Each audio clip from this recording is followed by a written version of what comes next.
ఒక విద్యార్థి ముడి చమురు యొక్క రూపాంతరములను పెట్రోల్, డీజిల్, కిరోసిన్గా గ్రహించగలిగాడు.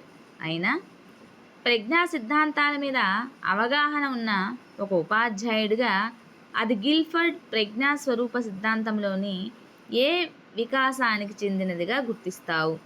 ఆప్షన్ ఏ విషయములు, ఆప్షన్ బి ప్రచాలకములు, ఆప్షన్ సి ఉత్పత్తులు, ఆప్షన్ డి పైవన్నీ. So the answer is option C ఉత్పత్తులు. నెక్స్ట్, రాము, సుబ్బులు, కమలలు సోదరులైనప్పటికీ ఇద్దరూ ఒకేలా చదవలేకపోవడానికి, ఇద్దరిలో ఒకే స్థాయిలో సృజనాత్మకత ప్రజ్ఞలు లేకపోవడానికి కారణం తెలుసుకోవాలి అంటే ఉపాధ్యాయునిగా నీవు తెలుసుకోవలసినది ఆప్షన్ ఏ వ్యక్తి అంతర్భేదాల జ్ఞానం, ఆప్షన్ బి వ్యక్తి అంతర్గత భేదాల జ్ఞానం, ఆప్షన్ సి తరగతి వ్యక్తిగత భేదాల జ్ఞానం, ఆప్షన్ డి పాఠశాల వ్యక్తిగత భేదాల జ్ఞానం. So the answer is option A వ్యక్తంతర భేదాల జ్ఞానం.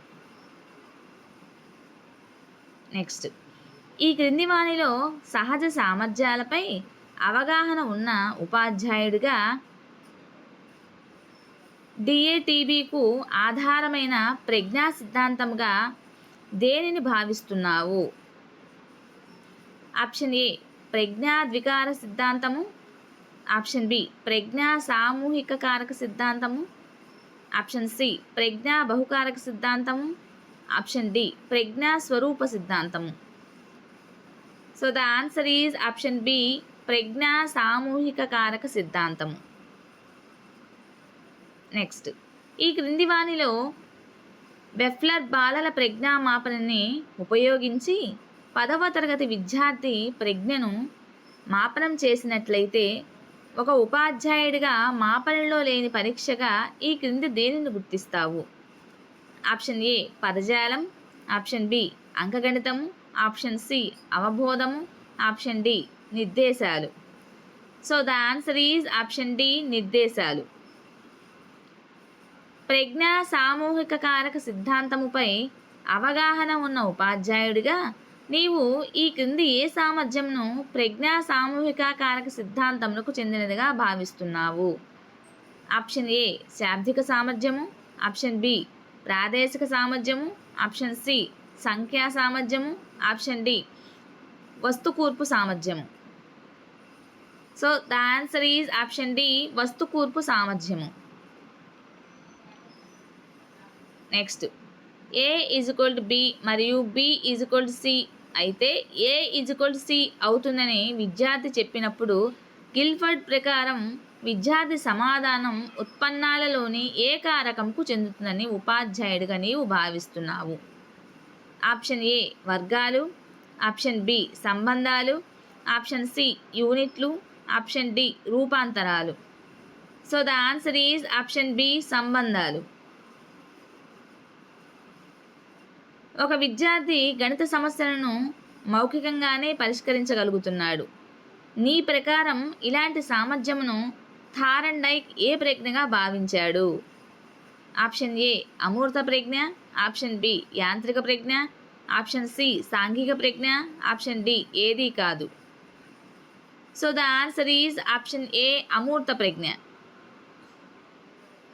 నెక్స్ట్, 10 సంవత్సరాల విద్యార్థి తన వయస్సు ప్రజ్ఞా పరీక్షను పూర్తి చేసి 11 సంవత్సరాల ప్రజ్ఞా పరీక్షలో 3 అంశాలను చేయగలిగిన అతనికి బేసల్ వయస్సు, వాస్తవ వయస్సు, మానసిక వయస్సు వరుసగా ఆప్షన్ ఏ 120, 132, 138 నెలలు, ఆప్షన్ బి 120, 126 నెలలు, ఆప్షన్ సి 132, 138 నెలలు, ఆప్షన్ డి 10, 11, 11 సంవత్సరములు. So the answer is option B. అతని బేస్ వయస్సు 120, వాస్తవ వయస్సు 120, మానసిక వయస్సు 126 నెలలు. So the answer is option B. Next, ఒక సైకాలజీ తెలిసిన ఉపాధ్యాయుడిగా ఈ క్రింది వానిలో సత్య ప్రవచనంను గుర్తించుము. ఆప్షన్ ఏ సహజ సామర్థ్యం ఉన్న వ్యక్తి ఏదో ఒక రంగంలో నిర్దిష్టమైన జ్ఞానమును నైపుణ్యమును కలిగి ఉంటాడు. ఆప్షన్ బి సృజనాత్మకత కలిగిన వ్యక్తి వినూత్నమైన ఆలోచనతో ఒక సమస్యకు భిన్న పరిష్కార మార్గాలను సూచిస్తాడు. ఆప్షన్ సి ప్రజ్ఞ కలిగిన వ్యక్తి సమైక్యమైన ఆలోచనలు చేయగలుగుతాడు. ఆప్షన్ డి పైవన్నీ.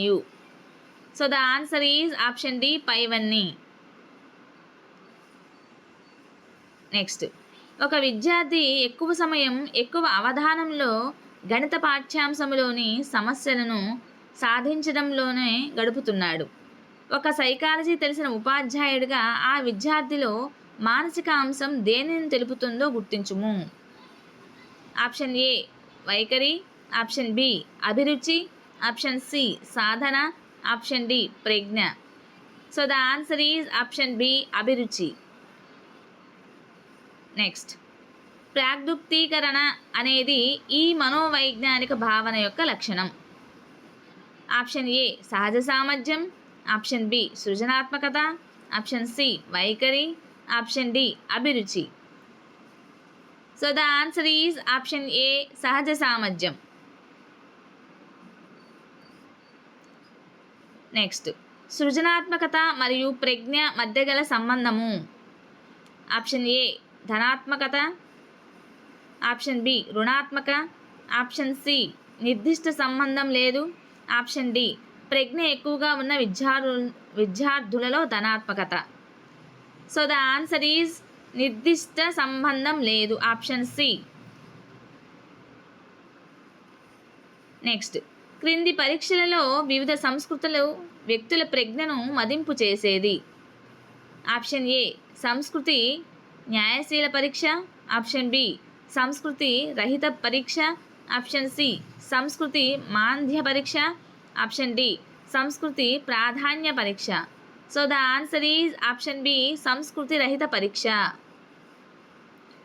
నెక్స్ట్, రాము చేతిరాత బాగుంటుంది, గణితంలో అతని నిష్పాదన సగటుగా ఉంది. అతని సహోపాధ్యాయులతో పోలిస్తే మొత్తం మీద అతని నిష్పాదన బాగుంది. ఈ ఉదాహరణ ఈ రకమైన వయోక్తిక భేదాన్ని తెలుపుతుంది. ఆప్షన్ ఏ వ్యక్తంతర, ఆప్షన్ బి వ్యక్తంతర్గత, ఆప్షన్ సి జోక్య సహిత, ఆప్షన్ డి వ్యక్తంతర్గత వ్యక్తంతర. So the answer is option D వ్యక్తంతర్గత వ్యక్తంతర. నెక్స్ట్, డానియల్ గోల్మెన్ ఈ భావనను ప్రచారం చేశారు. ఆప్షన్ ఏ ప్రజ్ఞాలబ్ధి, ఆప్షన్ బి బహుళ ప్రజ్ఞ, ఆప్షన్ సి ప్రజ్ఞా వర్గీకరణ, ఆప్షన్ డి ఉద్వేగాత్మక ప్రజ్ఞ. So the answer is option D ఉద్వేగాత్మక ప్రజ్ఞ. బాగా మాట్లాడే నైపుణ్యం కలిగి చేతిరాత బాగలేని శిశువు ఇది ఈ క్రింది వానిలో ఒక భావనను వివరించడానికి సరి అయినది. ఆప్షన్ ఏ వ్యక్తంతర తరగతి భేదము, ఆప్షన్ బి అంతర్వయోక్తిక భేదము, ఆప్షన్ సి వ్యక్తంతర వ్యక్తిగత భేదము, ఆప్షన్ డి వ్యక్తంతర్గత వయోక్తిక భేదము. So the answer is option D వ్యక్తంతర్గత వయోక్త భేదము. నెక్స్ట్, శాబ్దికేతర ప్రజ్ఞా పరీక్షను వీరికి ఉపయోగించవచ్చును. ఆప్షన్ ఏ నిరక్షరాస్యులకు, ఆప్షన్ బి అక్షరాస్యులకు, ఆప్షన్ సి పిల్లలకు మాత్రమే, ఆప్షన్ డి 1 మరియు 3. So the answer is option D 1 మరియు 3. శాబ్దికేతర ప్రజ్ఞ అనేది నిరక్షరాస్యులకి మరియు పిల్లలకు మాత్రమే ఉపయోగించేది. నెక్స్ట్, ఒక పిల్లవాని గణిత సామర్థ్యము మరియు ప్రజ్ఞ చాలా ఎక్కువ, కానీ ఆ పిల్లవానికి సాధన పట్ల ఉన్న కాంక్షా స్థాయి తక్కువ. ఈ పిల్లవాని సామర్థ్యాలతో పోల్చితే గణితంలో అతని సాధన ఇలా ఉంటుంది.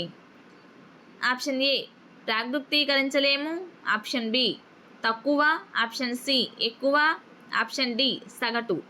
So the answer is option B తక్కువ. ఈ క్రింది వానిలో ఒకటి స్వతఃసిద్ధం. ఆప్షన్ ఏ ప్రేరణ, ఆప్షన్ బి అభిరుచి, ఆప్షన్ సి సహజ సామర్థ్యం, ఆప్షన్ డి వైఖరి. So the answer is option C సహజ సామర్థ్యం. నెక్స్ట్, ఒక ప్రత్యేక వృత్తిలో వ్యక్తి సాధనను గురించి ప్రాగ్దుక్తీకరించుటకు వ్యక్తిలోని వీటిని మనం ఎక్కువగా తీసుకోవాలి.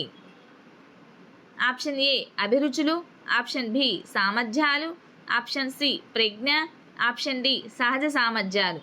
So the answer is option D సహజ సామర్థ్యాలు. సో ఫ్రెండ్స్, మీకు కనుక ఈ వీడియో నచ్చినట్లయితే ప్లీజ్ లైక్ చేయండి, షేర్ చేయండి, సబ్స్క్రైబ్ చేయండి, అలానే సపోర్ట్ చేయండి టీచర్స్.